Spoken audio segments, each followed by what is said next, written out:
घेईन मी जन्म यासाठी देवा, तुझी चरण सेवा साधावया. हरिनाम कीर्तन संतांचे पूजन, घालू लोटांगण महाद्वारी. आनंद निर्भर असो भलती ठाई, सुख दुःखाचा आड नाही आमा. हरिनाम कीर्तन संतांचे पूजन, घालू लोटांगण महाद्वारी. अनेक सायास न करीन धर्यास, होईन उदास सर्व भावे. हरिनाम कीर्तन संतांचे पूजन, घालू लोटांगण महाद्वारी. मोक्षा माघरी कामारी हे दासी, होय सांगू ऐसे तुका म्हणे. हरिनाम कीर्तन संतांचे पूजन, घालू लोटांगण महाद्वारी. विढाला विढाला विढाला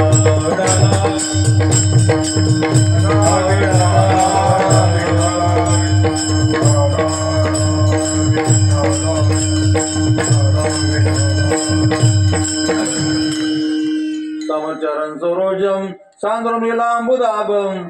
जगन निहित पाने मंडना मंडनानाम.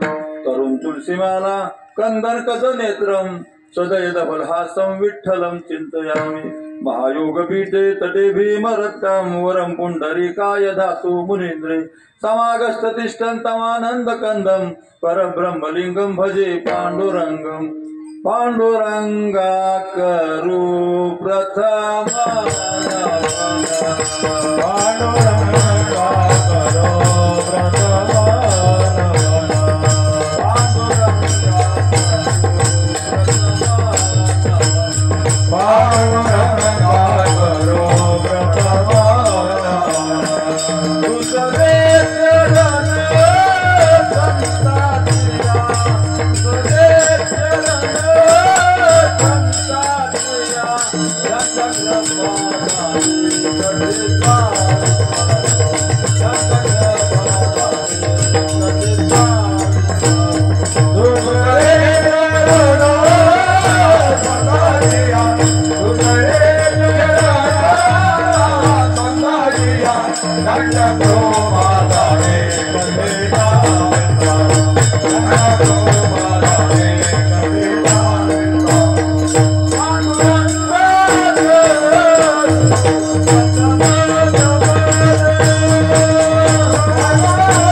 पांडुरंगा करू प्रथम नमन, दुसरे चरण संतांच्या किंवा श्री संतांचे माता चरणावरी. साष्टांग हे करी दंडवत, दयांचे केले स्मरण. होय सकल विद्येचे अधिकरण, ते जीवंदू ते चरण. ते श्री गुरूंचे ते नमस्कार आता. अलंकापुरी रम्य सिंहासनस्थं, पदं भुज तेजस्पुरी तत्प्रदेशं. विधींद्रादि देवै सदा सूर्यमानं, समाधिस्थमूर्तिं भजे ज्ञानदेवम्. ओम नमो ज्ञानेश्वरा.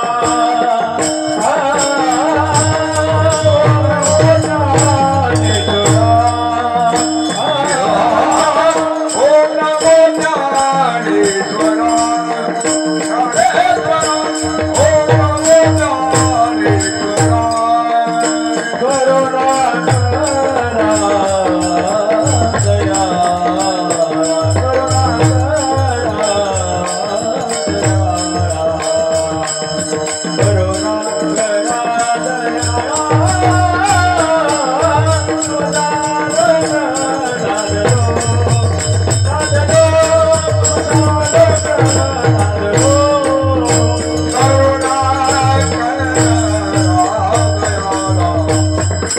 वैराग्याची मूर्तिवंत पुतळे असणारे जगद्गुरु तुकोबार आहे त्यांचा 5 चरणाचा सुंदर असा अभंग सेवेकरता घेतलेला आहे. पण अभंग तुकाराम महाराजांचा असून अभंगाने प्रतिपाद्य विषय असा आहे. या अभंगाद्वारे महाराज भगवान परमात्म्यासमोर प्रतिज्ञा करतायत. बर कोणती प्रतिज्ञा? की मी जन्म घेईन. जन्माला येण्याचं प्रयोजन सांगतायत की तुझी चरण सेवा साधावया जन्म घेईन, ही प्रतिज्ञा आहे. पण कोणत्या प्रकारची सेवा करणार? तर हरिनाम कीर्तन, संतांचं पूजन आणि महाद्वारामध्ये लोटांगण घाले. आणि या 3 सेवा जर माझ्या जीवनामध्ये जर घडल्या तर मग महाराज म्हणले मी आनंदात असेल, निर्भयतेने जगेल. मग मला कशाची आस असणार नाही, कसलीही आशा उरणार नाही, सर्व भावे उदास होईल. आणि शेवटी महाराज म्हणतात मग मोक्ष दुर्लभ आहे, तो सुद्धा आमच्या घरी कामारी म्हणून, दासी म्हणून काम करेल, म्हणून मी या ठिकाणी जन्म घेईन, ही प्रतिज्ञा आहे.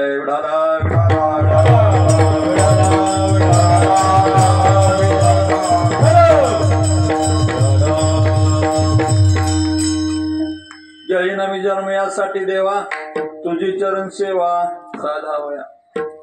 या ठिकाणी पहिला एक मुद्दा असा आहे, प्रतिज्ञा कुणी करावी? बरं हो,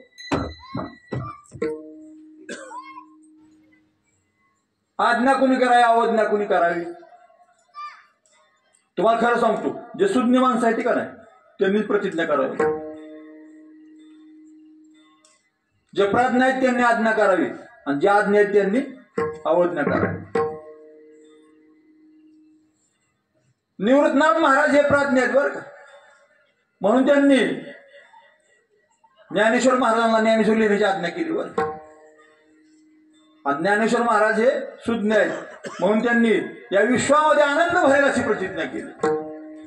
आणि कदाचित तुम्ही आम्ही आज्ञा आहोत बरं का, म्हणून आपणाकडून ज्ञानेश्वरी सारख्या महान ग्रंथाची अवज्ञा होते. बरं तव श्री गुरु म्हणते काय झाले हे समजते या मापावले. आणि आता सांगे जे निरूपले नारायण हे, आता सांगे जे निरूपले श्रीकृष्ण देव किंवा नारायण, ही निवृत्तनाथ महाराजांची आज्ञा आहे. बरं आणि मग ही आज्ञा ज्ञानेश्वर महाराज शिरसावंत मानतात आणि आपल्या कार्याला प्रारंभ करतात. बरं ज्ञानेश्वरीमध्ये बऱ्याच ठिकाणी माऊलीची प्रतिज्ञा आली, भरपूर प्रतिज्ञा आहेत. बरं त्यातल्या काय प्रतिज्ञा तुम्हाला मी सांगतो.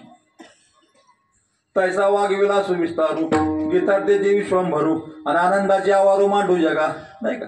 किंवा कृपा भांडवल सोडी, भरी मातीची पोतळी, देई ज्ञानपद्य थोरा माती, किंवा माझ्या मराठाची बोलू कौतुके, पया मृदाचे हे पैदा दिगे, आणि ऐशी अक्षरे रसिके मेळवीन, किंवा ये मराठीचे नगरी, ब्रह्मविद्येचा सुकाळ करी, आणि घेणे देणे सुखची वरी होऊनी या जगा.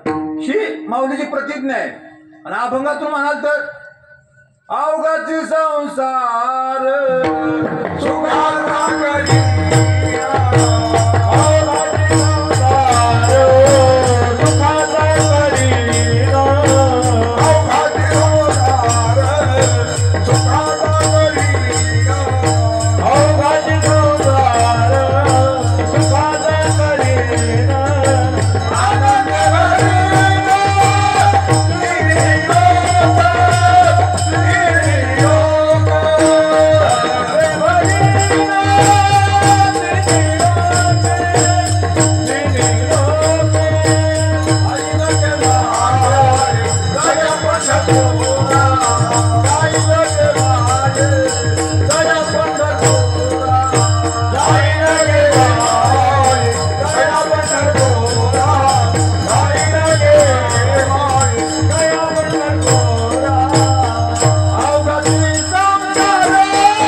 ही प्रतिज्ञा आहे बरं का.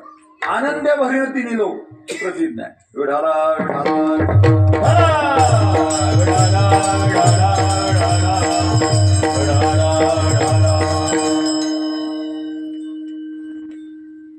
समजा एखाद्या व्यक्तीला बरं का कडुलिंबाचा पाला खायला दिला तर त्या चेहऱ्यात काय बदल होत नाही बरं का. चेहरा तसाच असतो. आणि तुम्ही पुन्हा जर त्या पेढा जरी खायला दिला तर चेहरा तसाच असतो. थोडक्यात त्याला म्हणायचं आज्ञा बरं का. यौम न विद्यान ते तपोन दान न तापिसीला न गुण धर्म मृत्यूलोकी भूमी भार होता मनुष्य रूपे न मृगाचरती. ज्याच्या जीवनामध्ये यातील 6 गुणाचा अभाव आहे त्याला म्हणायचं आज्ञा. ज्ञानेश्वर शिरसावंत आहे. ब्रह्मरसाचं स्थान आहे. नवे नवे विचाराची गोष्ट आहे. पण एखाद्या व्यक्तीला त्यातलं काय समजलं नाही मग तो व्यक्ती ज्ञानेश्वरचे एक एक पान फाडून त्याच्यामध्ये साखर घालून त्याच्या पुढे बांधून देऊ शकतो का. अहो दुकानदाराला कळली नाही आणि मग त्याने रोज एक पान फाडावं त्यात साखर घालावी आणि त्याची पुढी बांधून गिरायकाला द्यावी. परंतु एके दिवशी एक हुशार व्यक्ती अन्नासारखी बरं का दुकानात येते आणि पाहते तर काय ओम नमो अध्याय वेद प्रतिपाध्याय जय संविद्या आत्मदुका. तो म्हणतो अशी किती रद्दी शिल्लक आहे तुमच्याकडं. दुकानदार म्हणे पुस्तकाच्या पुस्तक आहे. मग म्हणले आम्हाला मिळेल का. म्हणले 2 रुपये जास्त पडतील वर. मग त्या व्यक्तीनं ती रद्दी खरेदी करून त्याचं बायडिंग करून नित्य नियमाने वाचून आपला उद्धार करून घेतला. परंतु तीच ज्ञानेश्वरी दुकानदारानं मात्र रद्दी समजून विकली. इतका फरक आहे. एवढाला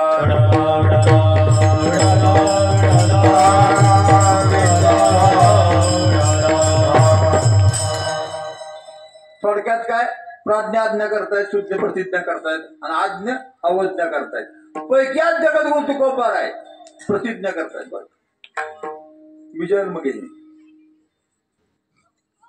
आता मला एक सांगा महाराजांना एवढं माहित नव्हतं का प्रतिज्ञा सिद्धीला जाते का. आणि मग सिद्धीला जर जात नसेल तर मग ती करावी का. महाभारतामध्ये प्रसिद्ध उदाहरण आहे. भीष्माचार्याने प्रतिज्ञा केली ती निष्पांडवी मृत्यू करेल. जमलं नाही बरं.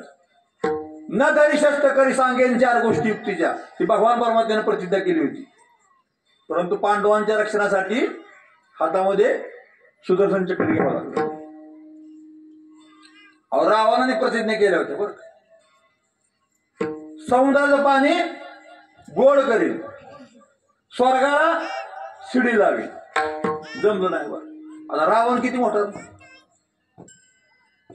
शुद्ध कांचनाच्या शब्द कोटी शुद्ध कांचनाचे शब्द कोटी शुद्ध कांचनाचे कोटी शुद्ध कांचनाचे कोटी घरे देते कांचनाचे शुद्ध कांचनाचे शब्द कोटी शुद्ध कांचनाचे शब्द कोटी कोटी घरे देते कांचनाचे शुद्ध कांचनाचे शब्द कोटी शुद्ध कांचनाचे शब्द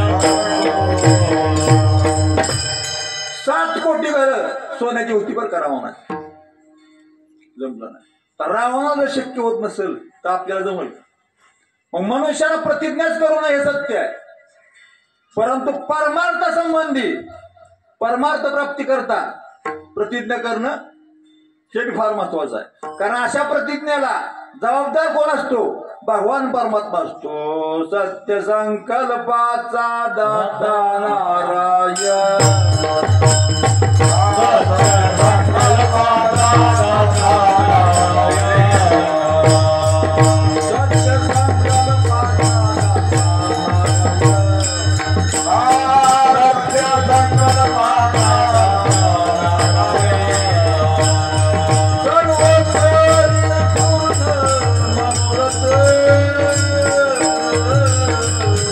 जेथे अलंकार जोडी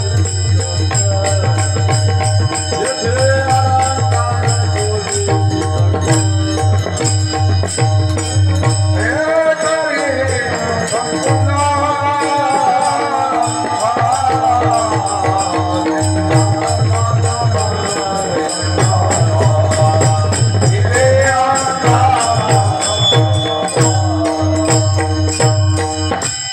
सत्य संकल्पाचा दाता नारायण.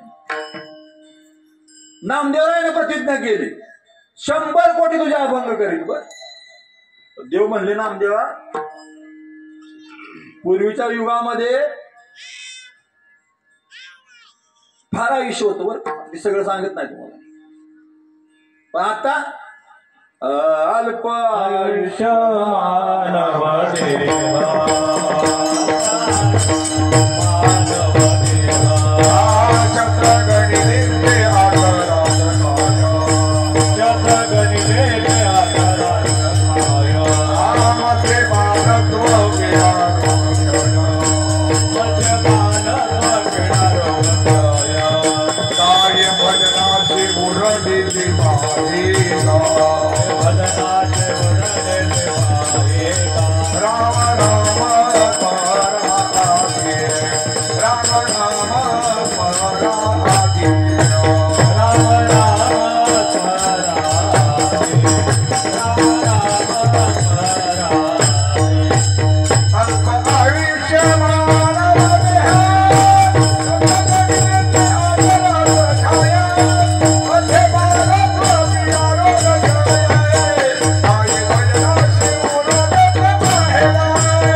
त्यात 100 वर्ष त्यात 50 वर्ष झोपे आणि राहिलेल्या 50 मध्ये पुन्हा लहानपण आहे, तरुणपण आहे, म्हातारपण आहे, बालपण गेले नेनता करुणेपणी विजय मिळाला अन्यपणी प्रवतली चिंता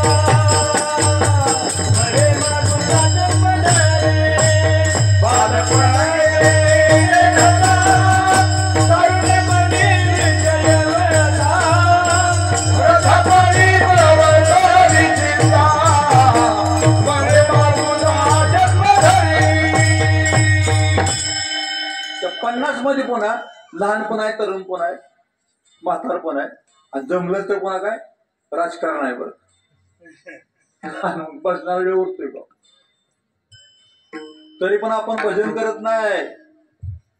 वास्तविक आता भजन करणं सोपं नाही. बरं तुम्हाला आज गल्लोगल्ली कीर्तनकार दिसतील बरं दिसतील का, पण निष्ठावान भजनी नाही सापडत बरं का. हो गावागावाची अवस्था फार अवघड आहे.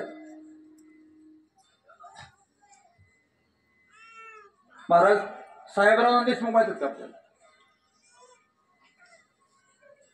साहेबराव देशमुख म्हणून बरं एक फार मोठी वारकरी होऊन गेले बरं. भजन भीष्म त्यांना म्हणायचे बरं. आमच्याकडे 8-8 दिवस राहायचे बरं. आणि थोडंफार ज्या येते ना आम्हाला काय त्यांचीच कृपा आहे बरं का. भजन किती अवघड आहे त्याच्याबद्दल त्यांनी मला एक अभंग सांगितलं होतं बरं. कबीर महाराज आपल्याला माहितच.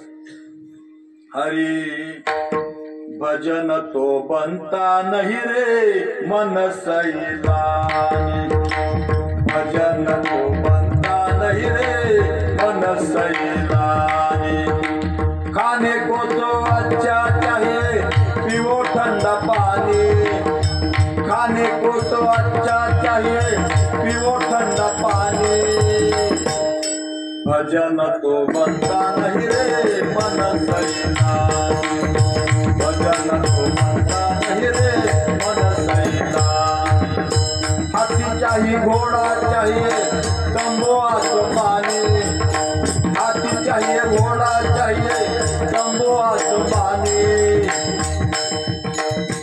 भजन तो बनता नहीं रे मन सैना, भजन तो बनता नहीं रे मन सैना. फार अवघड. धोंडबंधाला सांगायचे बरं का, नुसती गळ्यात माळ जर पडायची म्हणलं का नाही 7 पिढ्याची पुण्य लागते. गळ्यात माळ येणार आणि मग भजन चालू होणार. फार अवघड आहे. असो, भजन नाही केल्यावर काय होतं? अरे या धनाचा न धर विश्वास, जैसी तरोवर छाया, यातायात करसी जना जरी भोगसी लकाया, या हरी भजना विन तुझे जन्म जाती वाया, या लागी वैकुंठ नाता जातू चिंती पारे पाया. हो ओम नमो भगवते वासुदेवाया. काय म्हणतात माऊली? या हरी भजना विन तुझे जन्म जाती वाया. कबीर महाराज का अभंग आहे, तुझे अल्लाह ने पैदा किया है, गुण को खल को तू पाया है, नाम नहीं जाने सेवा नहीं जाने, मुफ्त जन्म गमाया गमाया गमाया. राम भजो तुम भवजल पार करे भवजल पार करे. नाही तरी गेला जन्म वाया, नाही तरी गेला जन्म वाया, नाही तरी गेला जन्म वाया. तो तुम्हासे बतारे, तो तुम्हासे बतारे विठ्ठला, तो तुम्हासे बतारे विठ्ठला, तो तुम्हासे बतारे विठ्ठला. नाही तरी गेला जन्म वाया, नाही तरी गेला जन्म वाया, नाही तरी गेला जन्म वाया. सांगतो तुम्हासी भजारे विठ्ठला, नाही तरी गेला जन्म वाया. वास्तविक पाहता भजन नाही केलं जन्म वाया जाईल असंही प्रमाण नाही बरं का. तर एका व्यक्तीने मला प्रश्न विचारला, भजन नाही केलं जन्म कसा वाया जाईल? तरी प्रमाण नीट आहे का? सांगतो तुम्हासी भजारे विठ्ठला, नाही तरी गेला जन्म वाया. याचा अर्थ काय माहित आहे का? आपल्याला विठ्ठलाला भाजायचंय. कसं भाजायचं? भजन करा, कीर्तन करा, चिंतन करा, नामस्मरण करा, हे आपण ठरवायचं. विठाला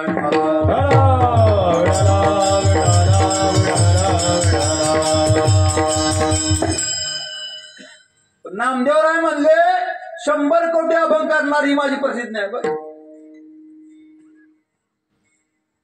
कारण म्हणले देवा आमचं असं ठरलंय, एकदा का तुझ्या भार घातला की तू बरोबर जबाबदारी घेतो. बरं तू का म्हणे घालवता यावरी भार, वा वा संसार देवा पायी, किंवा तू का म्हणे भार घातली यावरी होईल काय वारी नारायण.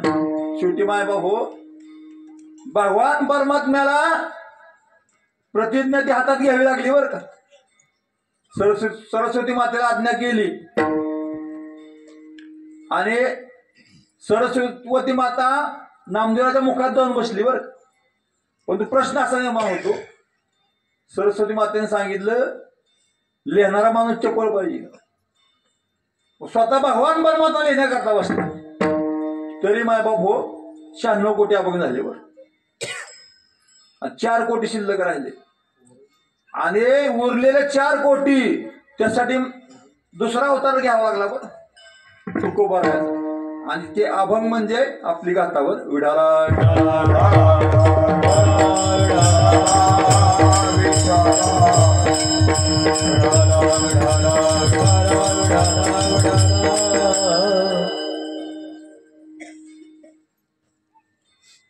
जन्म घेण्याचा दुसरा एक मुद्दा या ठिकाण आहे. जन्म घेण्या स्वातंत्र्य महाराजांना ऐकाव. त्याचे 3 प्रकार आहेत बरं. इच्छा, अनिच्छा आणि परीच्छा. बरं तुमचा आमचा अनिच्छा प्रारब्ध आहे, देवाचा परीच्छा प्रारब्ध आणि संतांचं इच्छा प्रारब्ध आहे. बरं तुम्हा आम्हाला जन्माला यावंच लागतं आणि मरावं लागतं. बरं देव दुसऱ्यासाठी अवतार धारण करतो. संत महात्मे मात्र स्वइच्छेने येतात आणि स्वइच्छेने जातात. बरं मग या ठिकाणी संतांच्याच बाबतीत संतांनीच म्हणणं योग्य आहे मी जन्म घेईन वर. नाहीतर अण्णा तुमच्यासारखा एखादा कट्ट्या उभा राहील घराच्या आणि मध्ये मी जन्म घेईन वर. बऱ्या वेळेला शक्ती बोलू नये. मोकळी बरोबर करण्यात काय अर्थ नसतो बर. आपल्याला देवर्षी माहित आहे का? देवर्षी माहित आहे का? आपल्या ग्रामीण भाषेत त्याला दिवऋषी म्हणतो आपण. हा दिवऋषी माझ्या कळते बर. त्या दिवृषाकडे एक बाई गेली बर. बाईला त्या समोर जाऊन बसली. त्याने उदबत्ती लावली आणि दोरी घेतली बर का. दोरी भूत बांधतो म्हणायचा आणि दोरीला एक गाठ मारायचा बर. थोड्या वेळ तिची पत्नी येते. त्या पाठीमाग उभा राहते. और रागाने लाल होते म्हणते 3 वर्ष झालं आपलं घर पडलंय ते बांधलं व्हाय ना. आणि निघाल दुसऱ्याचं भूत बांधाय बर. बऱ्या वेळेला शक्ती बोलू नये. हो आता सरकारी नोकर असतो का सरकारी. त्याला बदलीची इच्छा असो नाही तर नसो. पण एकदा का बदली झाली की मग नवी खुली बघा. आणि त्या खुलीची कंडिशन जर डाऊन असली आणि एक बिंदू म्हणू लागली भाऊ बघ तुझं तू समोरचं दार जे हारी करत पाण्याचा एक थेंब बाहेर नाही सगळं पाण्यात इतकी डाऊन कंडिशन. चांगली खुली बघाव शेजार चांगला नाही. पण शेजार चांगला आहे तर भाडं परवडत नाही. भाडं परवडतंय ऑफिस लांब. शेवटी तसंच ऍडजस्ट करतो. सामान नेतो. मग दूधवाल्याला सांगा मुलांना शाळेत घाला. सगळी कामाची जुळाजुळा होते ना होते तोवर ना वाटत चलो अक्कलकोट. आपलं बी तसंच आहे. हो आयुष्यभर माय बाबा आपण कष्ट करतो आयुष्यभर. हो रिटायरमेंट जरी झालो का नाही तरी पुन्हा कामाला जातोय बर. आता एवढा आमचा अण्णा तेवढा नशिबान आहे बरं की पुन्हा कामाला गेला नाही पण रिटायर झाले. शेजारचा एकर जर निघाला डबल किमतीने खरेदी करतो बर. मुलीचं लग्न करा मुलाचं शिक्षण पूर्ण करा. एकदा वर ना ऑर्डर आली चलो विडाला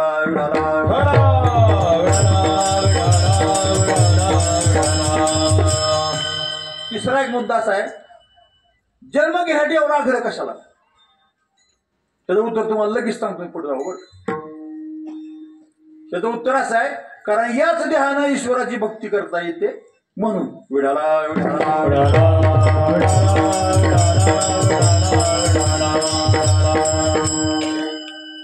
जय नमी जन्म यासाठी देवा तुझी चरण सेवा साधा वया. या ठिकाणी पहिली एक महत्वाची शंका अशी आहे जन्म स्वभावतच प्राप्त आहे तरी पण मी घेईन म्हणणं योग्य आहे. तुम्हाला जरा एक व्यवहार सांगतो बरं.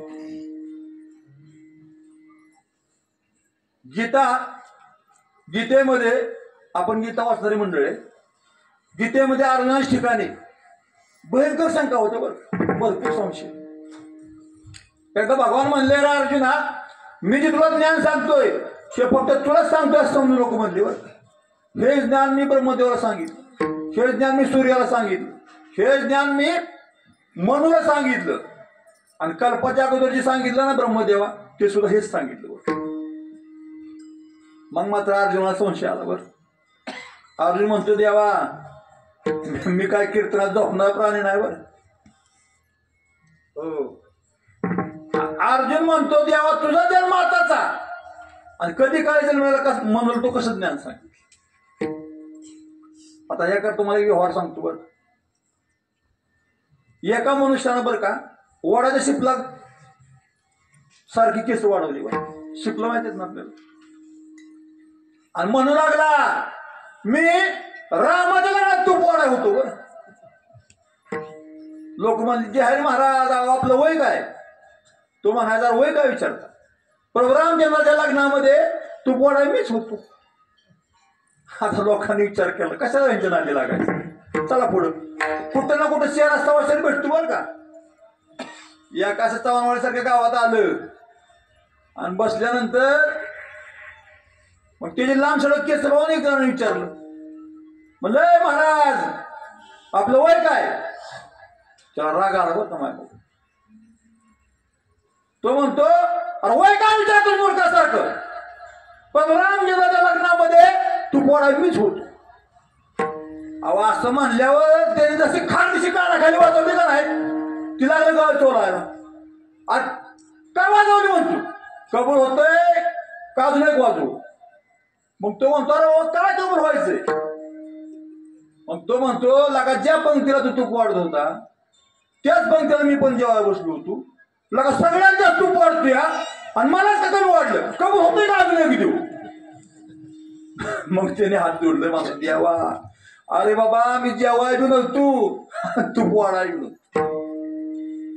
अरे बाबा कलियुगाची वर्ष संख्या 4,32,000 चुकलं समजून घ्या बरं. द्वापारिकाची वर्ष संख्या 8,64,584.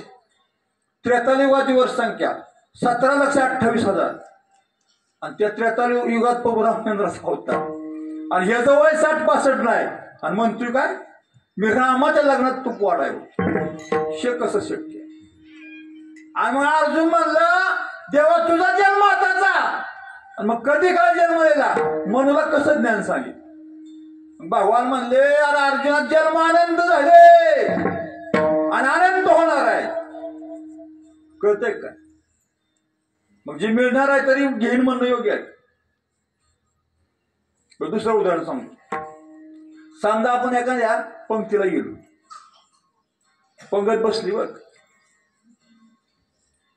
आपल्यासमोर ताटा आली, संकल्प सोडला, पाणी फरक फिरवलं आणि त्यातून सरकार एखादा उठला म्हणला मी आता जेवणार बघ. आता मला सांगा आपल्यासमोर ताट असताना मी जेवण म्हणणं योग्य आहे आणि मग तसं जन्म समोरच प्राप्त आहे, मी घेईन म्हणणं योग्य आहे का?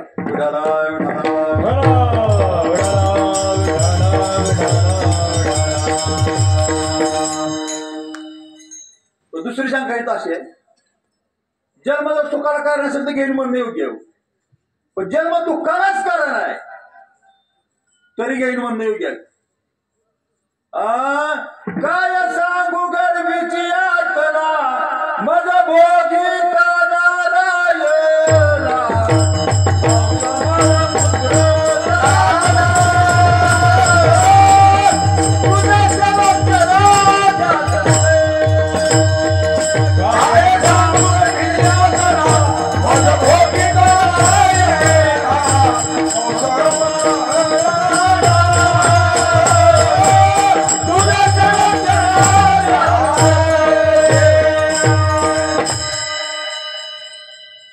मादाला असं म्हणते आदेह नाशिवंत मळमूत्राचा बाबा वरी चर्म घातिले रे कर्म भीटकाचा रव रव दुर्गंधी रे अमंगलतेचा बांधा स्मरे त्या हरिहरा शरण जाई गोविंदा परी येते मदालसा सोहम जोरी नवमास कष्टलासी 10व्यानं प्रस्तुत झाली येताची कर्म जाड तुझी मान अडकली. 9 महिने तुला कष्ट झाले आणि ज्या वेळेस ती दवाखान्यात जाते त्यावेळेस ती माय मोठ्याने ओरडते वर हंबाटा फोडते वर. त्यावेळेस तिचा पती तिला डॉक्टरकडे नेतो, डॉक्टर सोनोग्राफीवर करतो आणि त्या पतीला म्हणतो जरा आतल्या कॅबिन मध्ये यावर सांगतो हे पहा मुलगा आडवा आलेला आहे, मुलाचे तुकडे तुकडे करून मूल बाहेर काढावं लागेल बरं, नाहीतर मुलाची आई दगावणार आहे बरं. एकच सांगा मुलगा का मुलाची आहे, मुलगा का मुलाची. ते म्हणतं मुलाची आई बरं. काय निर्णयावर सांगा मला. अहो मुलाचे तुकडे तुकडे करून मूल बाहेर काढलं तरी चालते, मुलाची आई वाचली पाहिजे. आता मला सांगा अण्णा, आपण आपल्या आईच्या पोटात असताना आपल्या बापांचा हा निर्णय घेतला असता तर आपण आज कीर्तनाला आलो असतो. दांडेकर मामा म्हणायचे काचेचं भांड आणि मातीचं भांड फुटलं यात नवल नाही. अहो आतापर्यंत टिकलं हेच मोठं नवल आहे. तसं आपण आतापर्यंत जगलो हेच मोठं नवल आहे. जन्मताच गेलो असतो काय केलं विढाला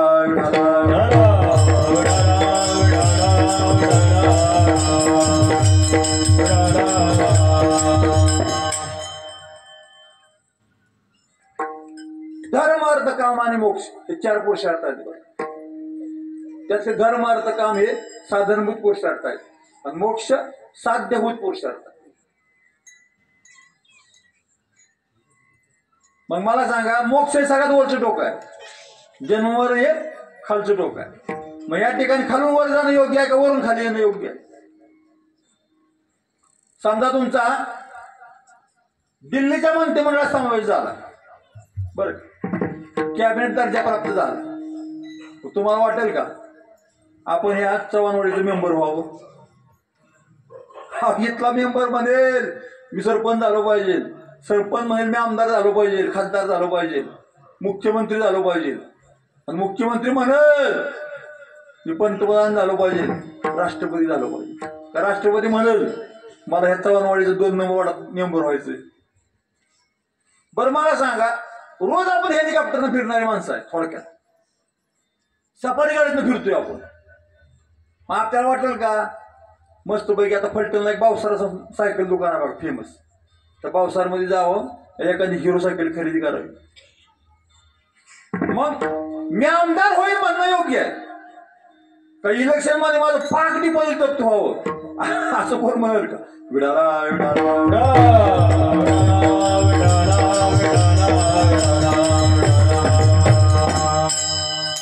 ज्यावेळेस आपल्या वृत्तीला लय होतो का नाही तेव्हा जन्ममरण संभवत नाही.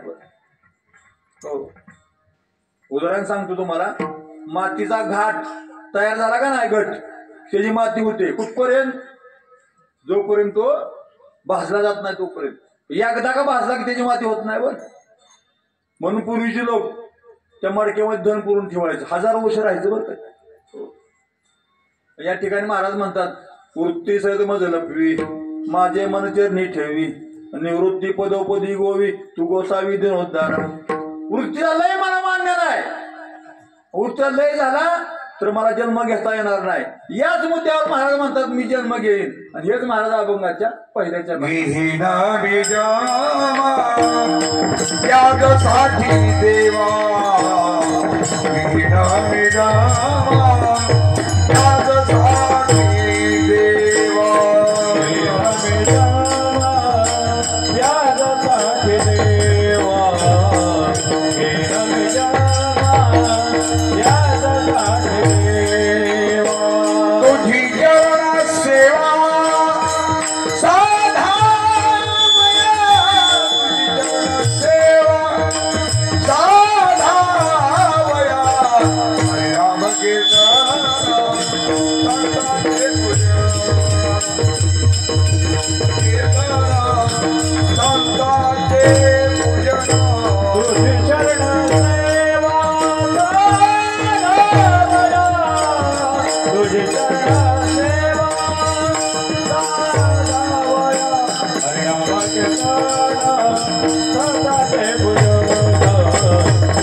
मी जन्म यासाठी देवा आणि तुझी चरण सेवा साधावया. तुझी चरण सेवा साधावया याचा अर्थ पूर्वी कधी सेवा घडलीच नव्हती असं नाही. बरं आणि सेवाच घडली असा अर्थ जर आपण पकडला तर महाराज म्हणतात उपवास बारणे लागतील दारवंटा केला भोगवटा आणि माझ्या वडिलांची 82 गाजेवा सेवा घडली बर का. तुम्हाला एक उदाहरण सांग, लोणच्याची फोड असते ना, लोणच्याची ती आपण तोंडात टाकली का नाही की त्याला चावून चावून खिस करतो बरं का, तरी आपलं समाधान होत नाही. पुन्हा आपण काय करतो, पुन्हा वाटीत बुडवतो आणि पुन्हा तोंडात टाकतो. तसं सेवा घडलेली आहे, पण पुन्हा मनाजोगी होण्याकरता तुझी चरण सेवा आणि घेई ना मी जन्म. काय लोकांनी प्रश्न केला, म्हणजे महाराज तुझे प्रतिज्ञा केली जन्म घेणार आहे म्हणून, पण जन्म घेऊन करणार काय, हे महाराज अभंगाच्या दुसऱ्याच्या हरिनाम कीर्तन संतांचे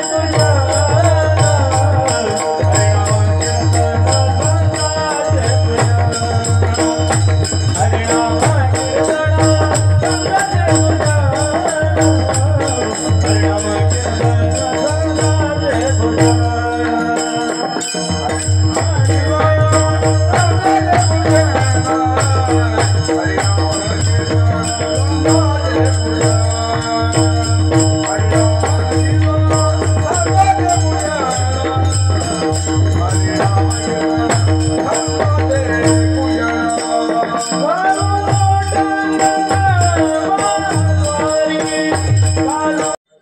हरिनाम कीर्तन संतांचे पूजन आणि घालू लोटांगण महाद्वारी.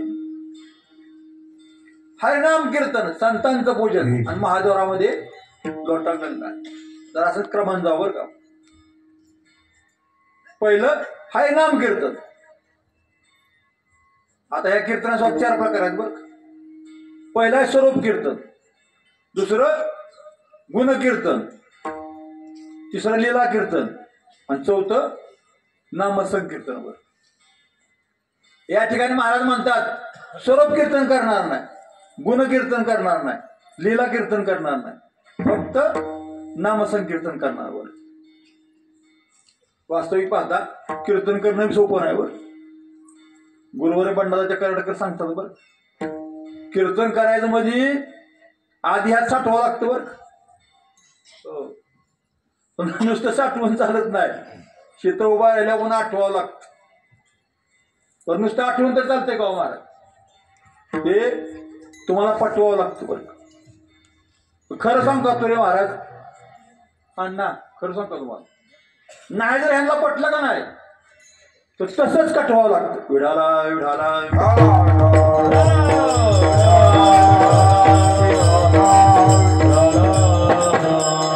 काठीने तुम्हाला सांगतो. स्वरूप कीर्तन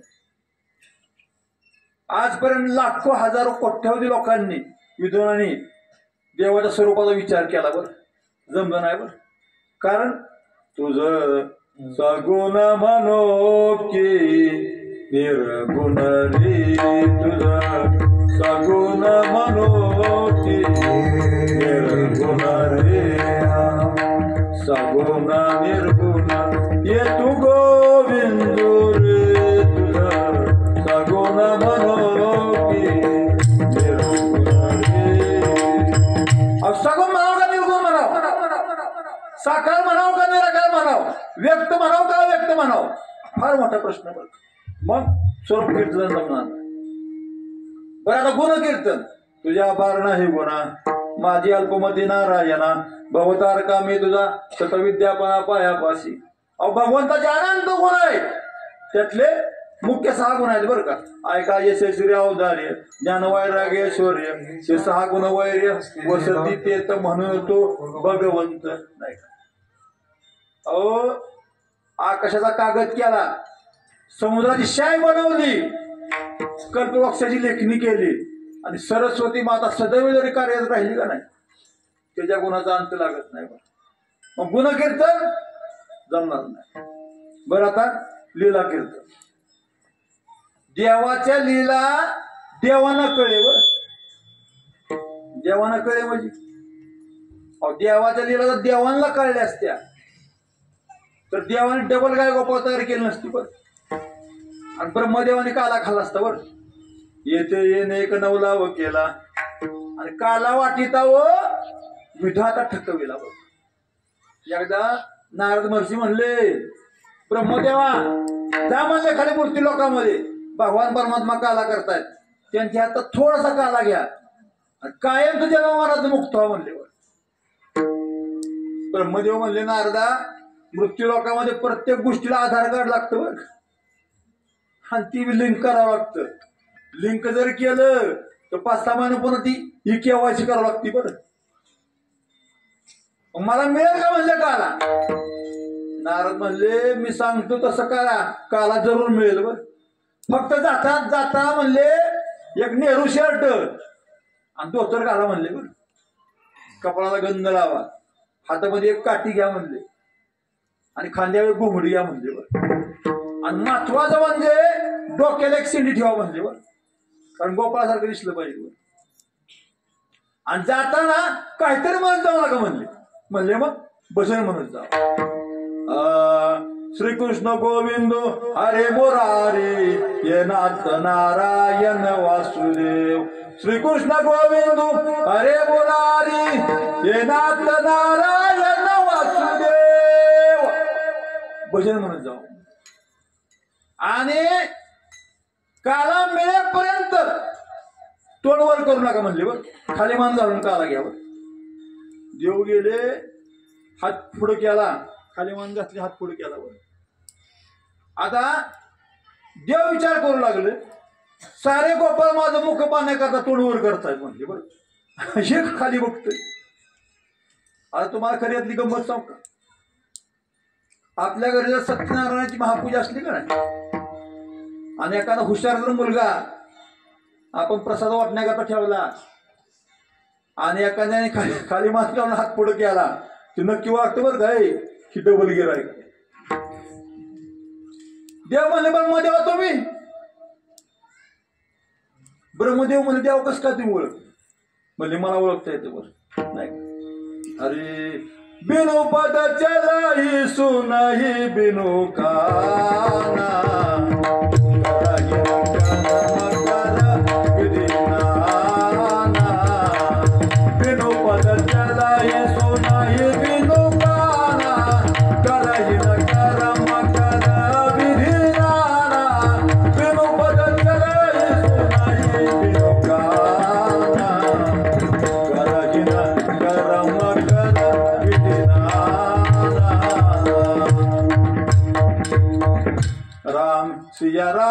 सिया राम जय जय राम. देव हातावाचून कर्म करतो मुखावाचून रस सेवन करतो पायावाचून चालतो नवे नवे काना वाचून ऐकतो बर. काय अवघड आहे देवाला ओळखायचं. देव म्हणले ब्रह्मदेवा तू म्हणशील मी ब्रह्मपद ही भोगेन आणि काला बी खायन जमणार नाही म्हणली बर. वास्तविक पाहता मनुष्यानं कुठली एकच गोष्ट करावी हो 2 जमत नाहीत बरं का माऊली. तर बघा काय जण बरं का महाराज सप्ता जर आला का नाही सप्त्यात सगळ्यात पुढं असतील बरं का हो. पण पंक्तीवाल्याला सांगा कीर्तनकार सांगा तीच पुढं बरं. आणि पुन्हा जत्रा आली का नाही ती जत्रात मी तीच पुढं तमाशा ठरवाय बरं का. विठाला विठाला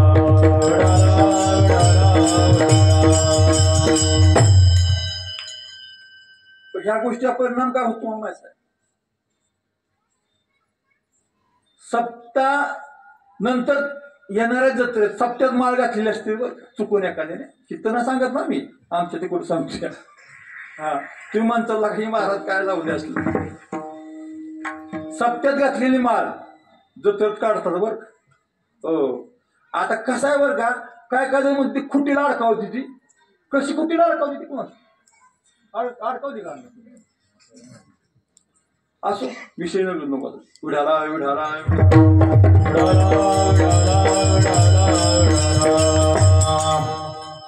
2 गोष्टी थोडक्यात जमत आहेत हा विषय आपला बरं.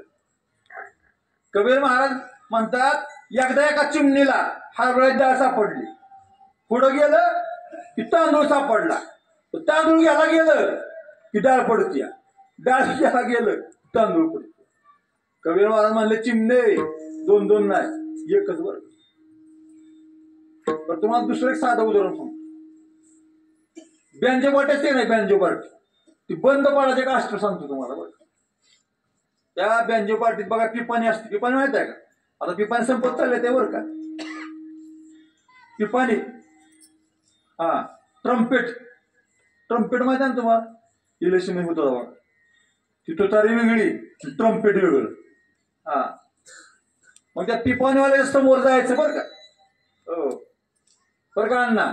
आणि गाबोळी चिंच एक घ्यायची, त्याच्यावर सालपाट काढायचं आणि नुसतं तोंडात घालून चोखत उभा राहायचं.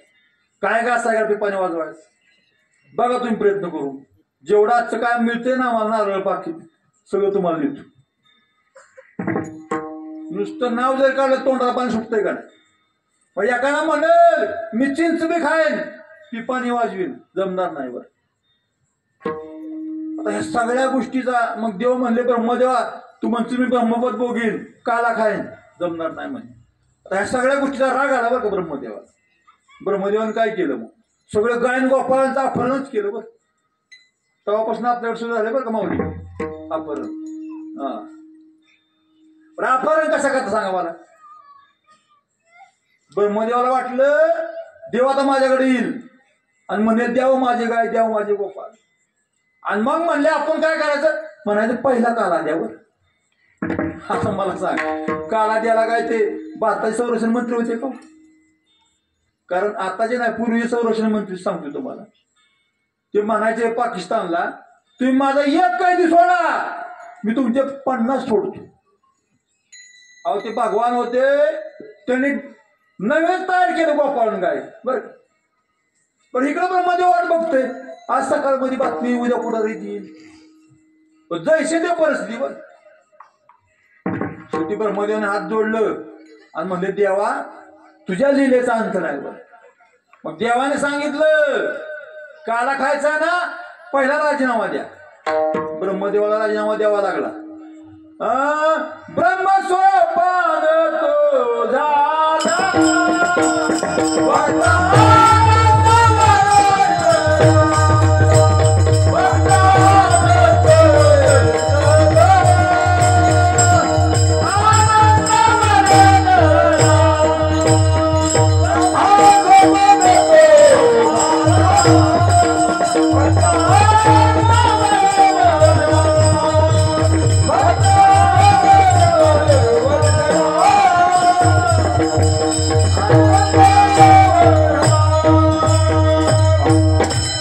ब्रह्मसोपान तो झाला आणि भक्तानंद वर्तला. लीला कीर्तन सुद्धा जमणार नाही. सोपं कीर्तन कुठलं? नाम संकीर्तन.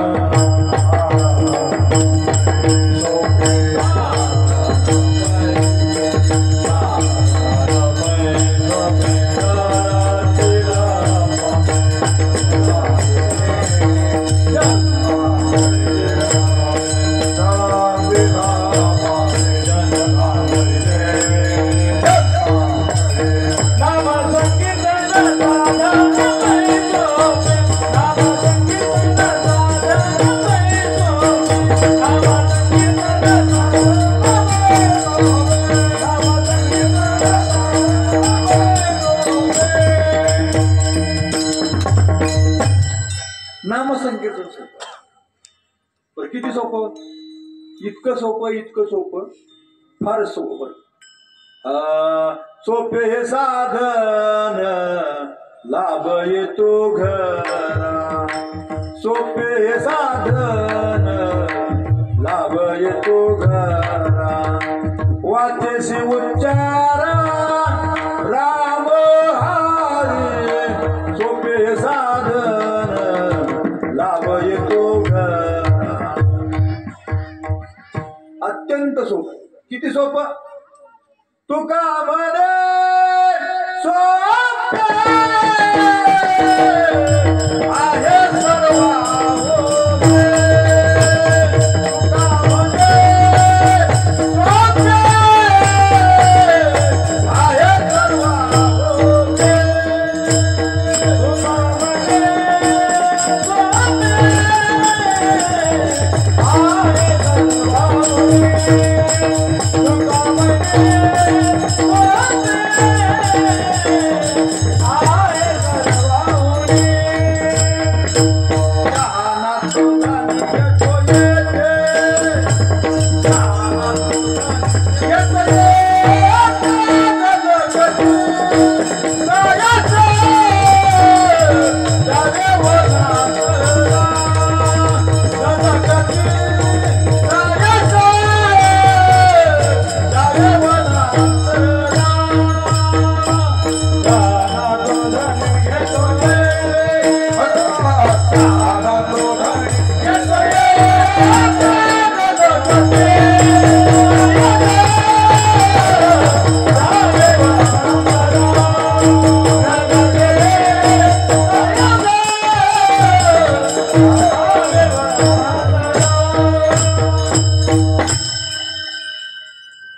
इतकं सोपं फारच सोपं.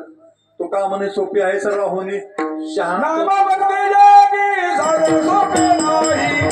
आवडीने गाई सर्व गाय.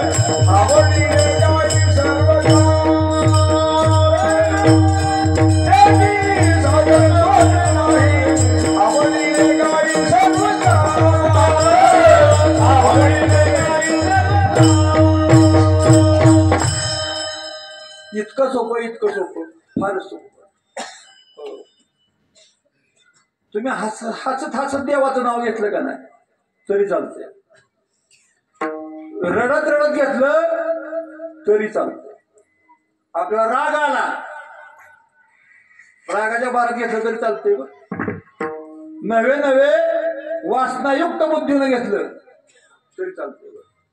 अरे हास्यात भयात दादा कामात क्लेशात भयात दादा देवात स्नेहात वासुकृतजाय विष्णुनाथ मग हरी.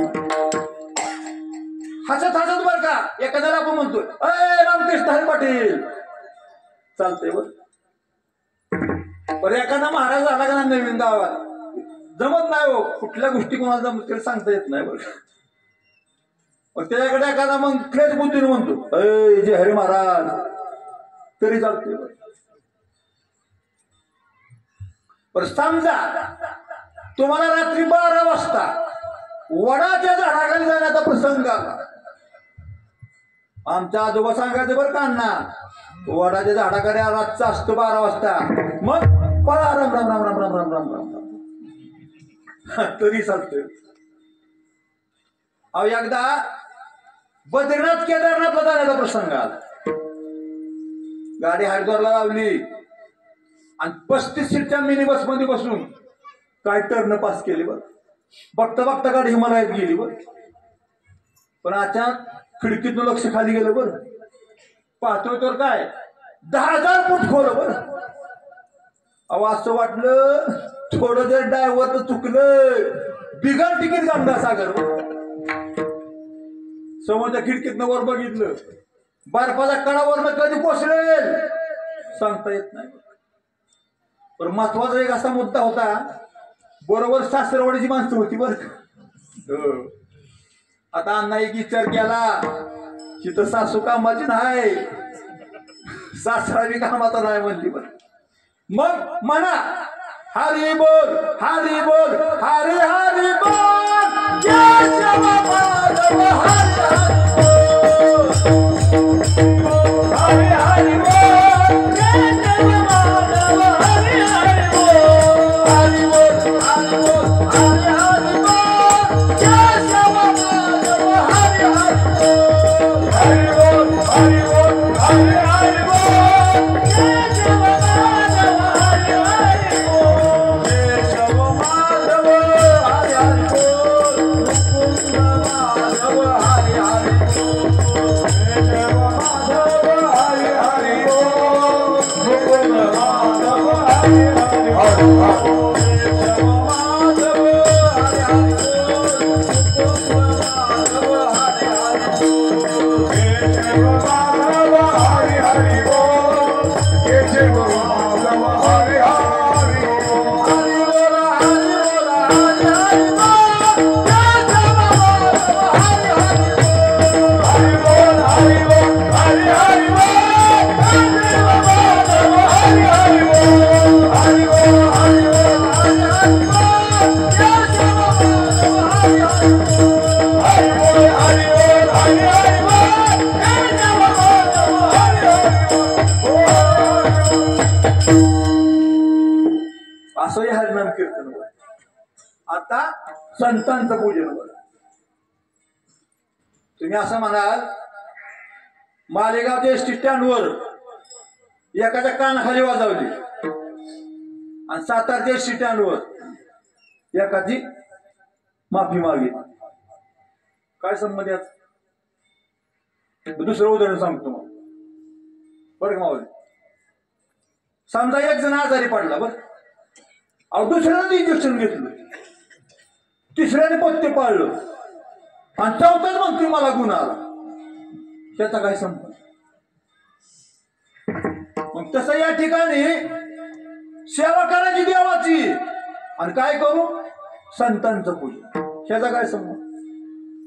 भगवान म्हणतात माझी पूजा करत असताना संत महात्मे जर घरी आले आणि तुम्ही संतांची पूजा न करता जो माझी पूजा करी सर्व होता त्याने मग हानीतल्या लाथाचं म्हटलेलं आहे. या ठिकाणी एकनाथ महाराजांचं एक उदाहरण प्रसिद्ध आहे. एका मनुष्याच्या घरी बर का संतोषी मातेच्या ग्रंथाची समाप्ती होती बर. 5 बायका सवासणी म्हणून घरी जेवायला बोलवले बर. त्यातल्या एका महिलेबरोबर तिला एकुलता एक लहान मुलगा पण येतो बर. मालक दारात उभा असतो, तो त्या महिलेला म्हणतो ओ बाई फक्त तुम्हाला मंत्र आहे की मुलगा कशाला आणला. आता ती पोर रक्त रडायला. मग त्याची आई म्हणते रडू नको बर, मामा विनोद करतायत बर. आता तिला कुठं माहित आहे मामा इतकं नालाय काय ती बर. अहो ती पोर जास्त रडायला लागली. असं त्याला राग आला पायातल्या मोठ्या सकाळ पासाला ताणले बरं पोराला. कार्यक्रम संपला.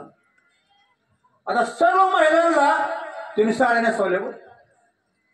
आणि शेवटी त्या महिलेला म्हणतोय हो ताई त्यातली कुठली साडी पसंत करता, ही इरकल पसंत आहे का? आता मला सांग अशा किती साड्या किती इरकल नेसवल्यावर ती माता संतुष्ट होईल बरं. बालक एक उलटा त्याच हानीतल्या लाथावर.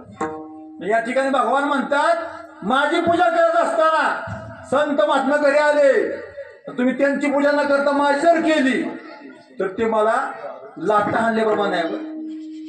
याच्या उलट भगवान म्हणतात माझी पूजा न करता तुम्ही संताची जर केली तर ते मला हजारो यज्ञाचं पुण्य अर्पण केल्याचा संबंध आहे.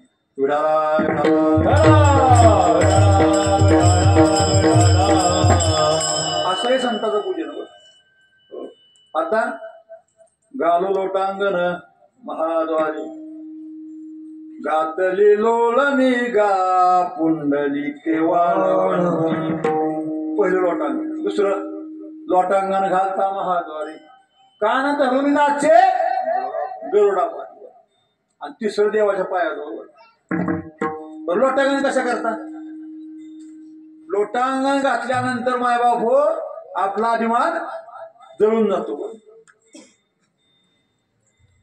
मग महाराज म्हणतात या 3 गोष्टी माझ्या जीवनात जर घडल्या तर मग मी आनंदात असेल निर्भयतेने जगेल. आनंदे निर्भय आसो बोलते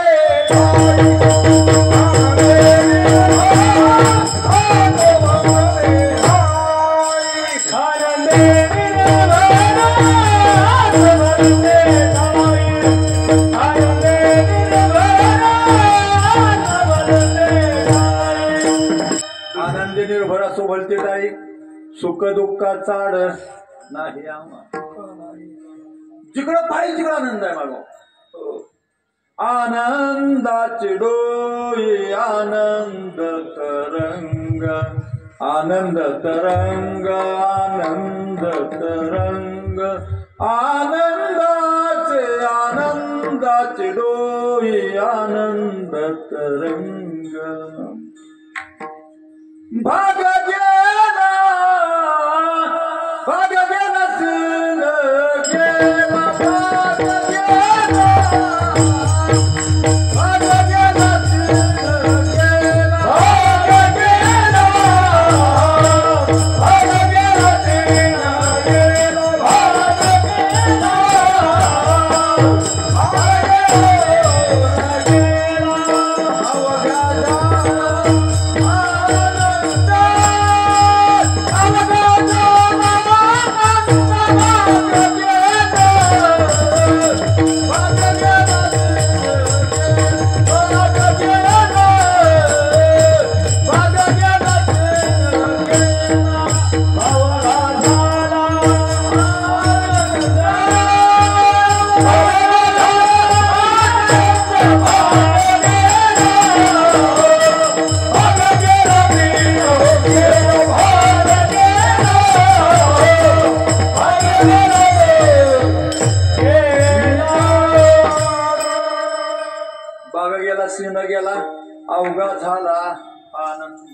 त्या सर्व सुखले आलो सर्व अलंकार आणि आनंद निर्भर.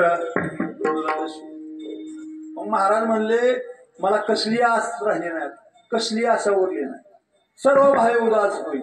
आणि कसं आहे असं न करीन धर्यास होई न उदास सर्व भावे. पुन्हा उदास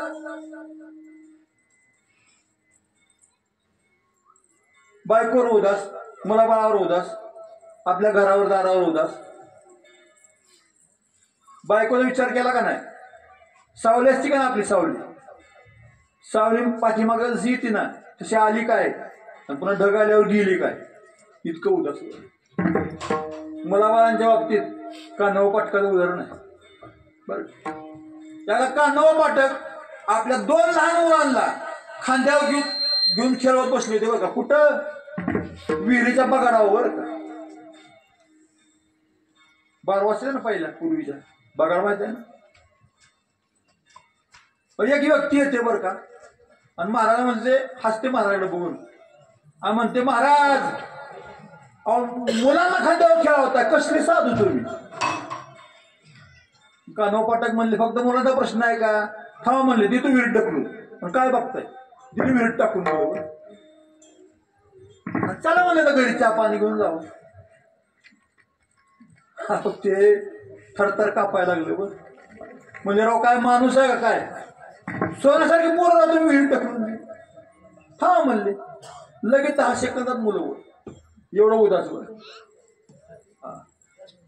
शेवटी महाराज म्हणतात मोक्ष दुर्लभ आहे, तो सुद्धा आमच्या घरी कामारी म्हणून दासी म्हणून काम करेल. ते महाराज आपण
कारण याच देहानं ईश्वराची भक्ती करता येते म्हणून. आणि महत्वाचा प्रश्न असा आहे, मुद्दा या ठिकाणी असा आहे, नरदेह दुर्लभ झाना 100 वर्षाची गणना, यामध्ये दुःख यातना तुम्ही आठवा रे मधुसूदना, तुम्ही वासुदेव वासुदेव म्हणा. नरदेह दुर्लभ आहे म्हणून या ठिकाणी मी जन्म घेईन म्हणणं. दुसरी शंका अशी होती, जन्म जर सुखाला कारण असेल तर घेईन म्हणणं योग्य, पण जन्म दुःखालाच कारण आहे तरी मी घेईन म्हणणं योग्य. आता वास्तविक पाहता आपण प्रवासाला निघालो का नाही तरी दुःख होतं का नाही. फर्स्ट क्लासचं तिकीट काढल्यावर घरच्याकच सुविधा एसी लावून नाही. अहो एका व्यक्तीनं थर्ड क्लासचं तिकीट काढलं, मग काय डोक्यावर बॅग घेऊन संडासाच्या दारात उभं राहावं लागलं बघ. मग रात्रभर धक्क खात मुंबईवरून सकाळी नाशिकला आलं. पण दुसरा झोपतो मुंबईत आणि उठतो नाशिक मध्ये. एवढा फरक आहे. आणि या ठिकाणी महाराज म्हणतात गर्भवासाचं दुःखच आम्हाला होत नाही, कारण त्याच्यामध्ये सुद्धा आमचं चिंतन चालू असतं. बरं उलट महाराज मागणी करतात तुका म्हणे गर्भवासी आणि सुखे घालावे अन्नवासी. म्हणून या ठिकाणी मी जन्म घेईन म्हणणं योग्य. आणि तिसरी शेवटची शंका अशी होती माय बापू, मोक्ष शेवटचं टोक आहे, जन्म मरण हे खालचं टोक आहे. मग या ठिकाणी खालून वर जाणं योग्य आहे, पण महाराज वरून खाली यायचं म्हणतात. तर याचं उत्तर तुम्हाला लगेच सांगतो थोडक्यात. बरं का अण्णा, संपतरावानं तुमच्यासारखी 4 एकर द्राक्षाची बाग लावली. हो, बाग चांगली अँगल करून आली. वर रामभाऊ भेटले आणि म्हणले अहो संपतराव, त्या बागाची वाढ काय व्यवस्थित झाली नाही. म्हणले मग काय करावं लागेल. म्हणले ह्याचं शेण कटिंग करावं लागेल. बरं शेण कटिंग कळतं का. शेण कटिंग म्हणजे पुन्हा बुडापासून कापले. संपतराव म्हणले माऊली अहो पोटच्या पोरागत सांभाळले, हाताची कुठतरी अँगल करून आली, तुम्ही पुन्हा वरनं खाली घ्यायचं म्हणता. रामभाऊ म्हणले अहो एकदा खाली घेऊन बघा, ह्याच्या 10 फूट ती वर जाणार आहे. बरं तसं मायबाप हो, मोक्षावर वरनं खाली यायचंय. पण इथं काय नुसतं संसारात मजा करायची नाही. बरं इथं काय करायचंय, ईश्वराची भक्ती करायची आहे. कारण भक्ती हे मोक्षापेक्षाही वरचं डोकं आहे. ज्ञानेश्वर